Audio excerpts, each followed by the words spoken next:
अब जो कह रहे हैं बहुत समझने की बात है। जो अपवित्र बिस्कुट, डबल रोटी, बन, वो जो मोटा मोटा आता है, और नहीं आता है, वो इतना बड़ा मोटा आता है, उसमें लाल लाल ऐसे लगे होते हैं। कब बना, कैसे लोगों के द्वारा बना, क्या विचारधारा से बना, कितने दिन से वो बना रखा है। अगर शाम की रोटी सुबह दी जाए ना तो अभी हो जाएगा कि हम नहीं खाएंगे, बासी है। और 10 दिन महीना भर का बना वो बंद क्या कहते हैं, नहीं 10-15 दिन की तो होती होंगी, 5-6 दिन 10 दिन की वो डबल रोटी होती। अब हमें तो ज्यादा कुछ पता नहीं, लेकिन होती होंगी क्योंकि दुकानों में बिकती हैं। अब ऐसा तो नहीं कि ताजी फैक्ट्री से निकल के हमारे सामने आ गई थाल में, ऐसा तो नहीं।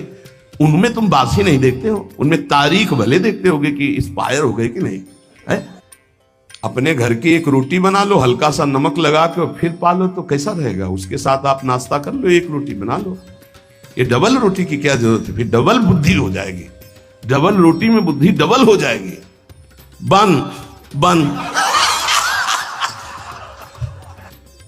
होटलों का भोजन, बिस्कुट, डबल रोटी, बन, प्याज लहसुन से बना हुआ भोजन।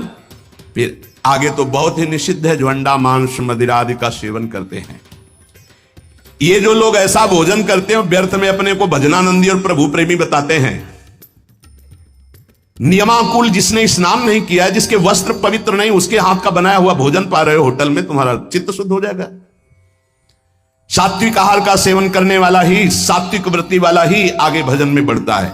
जो राजसिक तामसिक भाव वाले पुरुषों के द्वारा बना बनाया भोजन स्पर्श कर लिया जाए तो उसमें रजोगुण तमोगुण आ जाता है। फिर जिनको पवित्रता का ज्ञान नहीं, होटल में खड़े हैं, वो नहाए हैं कि नहीं नहाए, वस्त्र कैसे हैं, उनका विचार कैसा है, वो शौचालय जाके कितनी पवित्रता करते हैं, और दाल रोटी बना करके वो दे रहे हो, आप उसी कुर्सी में वही मांसाहारी पा गया है, वही तुम पा रहे हो, वही मांस बना है, वही तुम्हारा भोजन बना है, दाल रोटी फ्राई। अब उसके बाद जो तुम्हारे दिमाग की फ्राई होगी उसको कौन बचाएगा, रजोगुण तमोगुण जो तुम्हारे अंदर छाएगा। इसीलिए भजन की सिद्धि कहां जागृत हो रही, दम्भ जरूर जागृत हो जाएगा, नाटक जरूर कर लोगे, लेकिन वास्तविक स्थिति थोड़ी आएगी। भगवत भजन के लिए तामसिक मलिन अपवित्र पदार्थ का सेवन दूर से ही त्याग दे।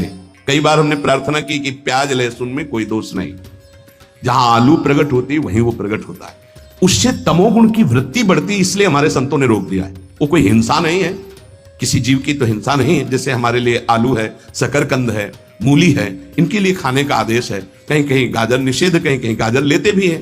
अब ये जो प्याज लहसुन है केवल तमोगुण के कारण निषेध, तमोगुण आ जाने पर निद्रा आलस्य प्रमादोत्थम वो भजन में नहीं लग पाएगा। तो भजन विरोधी वृत्ति का हम त्याग करते हैं, इसलिए हम उस तमोगुण भोजन का त्याग करते हैं।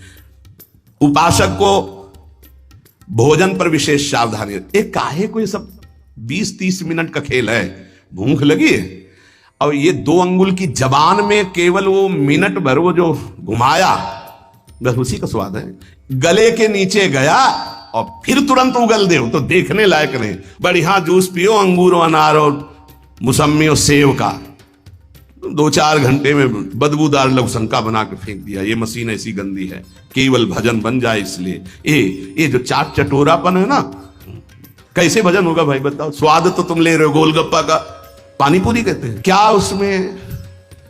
वो जब हाथ से घोर रहा था तो सैनिटाइजर लगा के थोड़ी धोया था कि उसको पवित्र किया। क्या क्या कैसे कैसे वो पदार्थ बने, कैसे वो सामग्री बनी। तुम नाम जापक हो, भगवत प्राप्ति करना चाहते हो, दुकानों की बनी बनाई चीजें तुम खाकर भजन करना चाहते हो। हमें लगता है कि 2 मिनट की बातें, जबान के स्वाद की बात, भोजन को हमें सुधारना चाहिए। ये चीजें तो साधक को पानी ही नहीं चाहिए।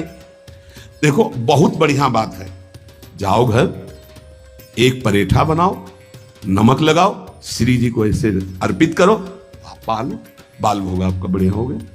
बढ़िया रोटी बना लो, दाल बना लो, सब्जी बना लो, प्रभु को भोग लगाओ, तो उदर पोषण, सात्विक वृत्ति, भजनानंदी आपका स्वभाव बने। हम भजन करने वालों के लिए कह रहे कि प्रायः जितना सावधान रहोगे भोजन में उतना अच्छा रहेगा।